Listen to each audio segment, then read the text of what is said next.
Welcome back to episode 2 of the Last Onewheeler Standing. We left you with a decision that Jordan had to make.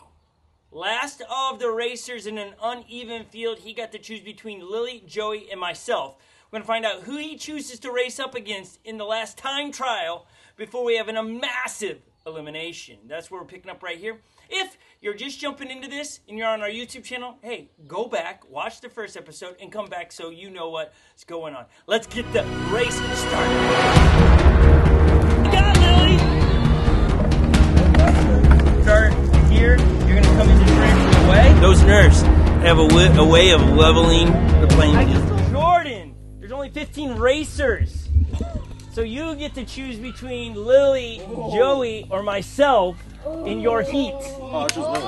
He chooses Lily. Why is that? He's smart.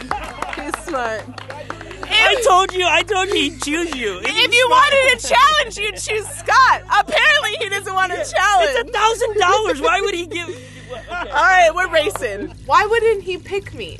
I mean, I tend to be known as the slower rider, grandma mode, and so Jordan had a choice between Scott, Joey, and myself, and it makes sense that he chose me. Now, it made me extremely nervous, but then when Scott offered me the GT, I was like, okay, I have a chance. And so it was an opportunity for me to practice having confidence, having commitment, and so I went for it. I hear Lily gets a GT for this race. How do you feel about that?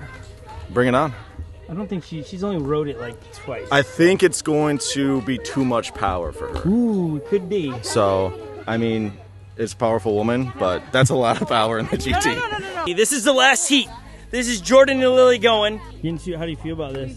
I feel like there's a lot riding on what's about to happen. I know, it's the reputation not of only you, but Scott Mendenhall and friends. Wow. Because Lil, at the end of the day, we are racers. Jordan represent. This is where you're either going to be a pretender. Jordan represent. Yeah, you got this. I believe in you. What helmet do I Yeah, Want fun for youth.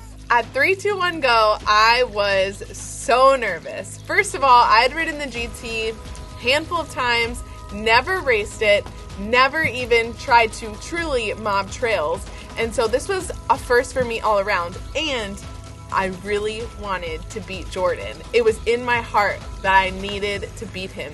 So I was kind of nervous, kind of like you guys saw in episode 1, if you're following along chronologically. I was getting wobbly like some of those other racers were on day 1.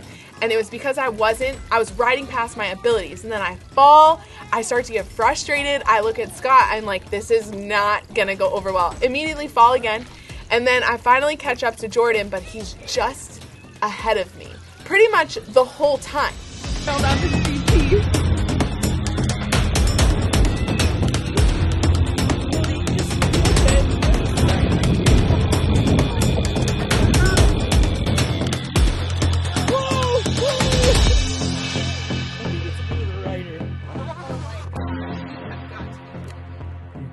They're all cheering you on. Good fall.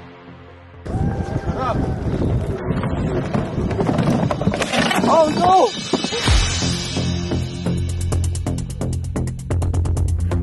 And then finally we get to the straightaway. I'm hearing people chanting my name. That encouragement, how can it not lift you up, right? So I was like, I can do this. I can beat him. We get up to the Sherwood Forest. We get to a hill, and he picks it up and starts to run. So I finally am able to bridge that gap and catch him. And then at the end, I'm just going to let you watch. It's so epic. You got him on the hill, Lil.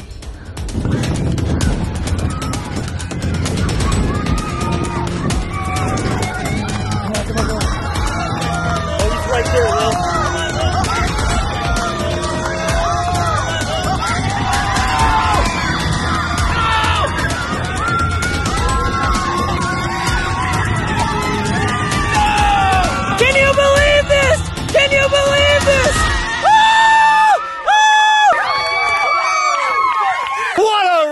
Holy cow. That was unbelievable. Unbelievable. They absolutely killed it. Lily finishing strong. Just like I was saying down there. Never give up, because you don't know if you're going to come back and win the thing. And Lily just did that. Great job, Lily. Great job, Jordan. I make it across that finish line, and it was one of the best feelings. You know, when you finally do what you set out to do and everyone's around you cheering you on, I felt on top of the world. And I just wanted to high-five Jordan because it was a great effort. But after that race, there was a massive elimination. Half the amount of people went home. That was it. Game over for them.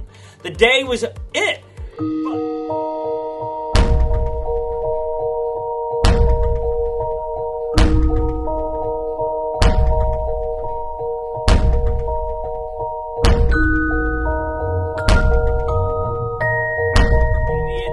Of the race, we gave everybody a packet. In the packet had their race number, which you see them riding with. Then they were also given a quarter and a map of the Northern Gauntlet trails. The quarter was, after this elimination, we're going to allow people to buy back in to the races if they wanted to.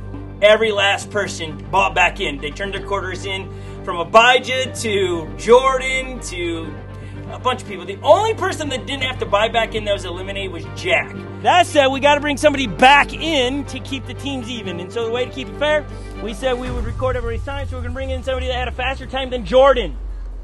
Would be Jack. You're back in, Jack. Yes!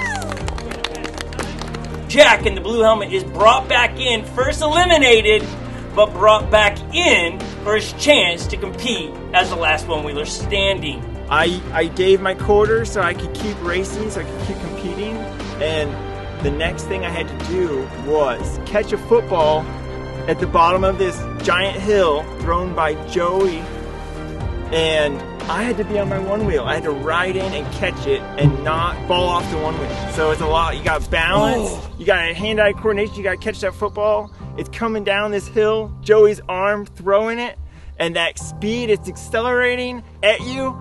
All things that I'm not ready for. So, it was my turn to try to catch a football. I had a perfect throw. I asked Joey. He hooked me up with a good throw. He kind of like threw it softer for me. They're asking me to throw it softer. I cannot throw it any softer. It's the gravity. Even I know that. And that's surprising.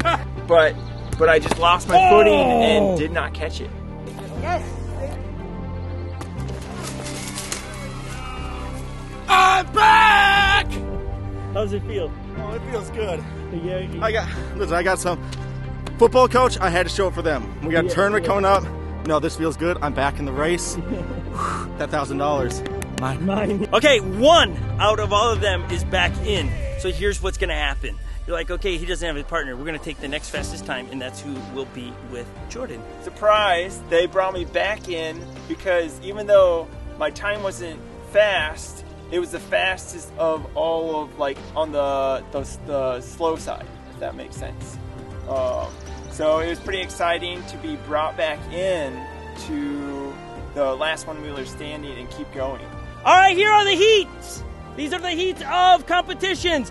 First up, Legend and Ryan versus Jordan and Abijah. I ended up getting paired up with Ryan after the first race, and funny thing is I ended up racing Abijah again. Abijah was teamed up with Jordan, so it's kind of like could be a redemption story for Abijah.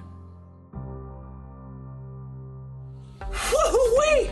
What a race between Lily and Joey in this episode, and setting up for a phenomenal race, maybe even a dethroning of Legend by Abijah. You'll have to tune into the next one. If you're watching on YouTube, go ahead and subscribe to this channel.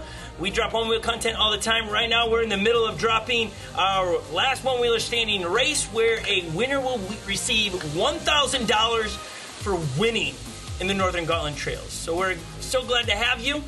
Drop a comment down below. Give us a thumbs up. If you're watching at camp, oh man, wait till day 3 or episode 3 of this. You're going to be blown away with the outcome of the rope race, where they're tethered together, like better together, tethered together. We're literally putting them, tying teams together, and they have to race through the trails against each other. It is lights out hilarious. It is shot during dusk, so it's not as easy to see in the Northern Gauntlet Trails. All of these is to test their limits, and we're stoked on it.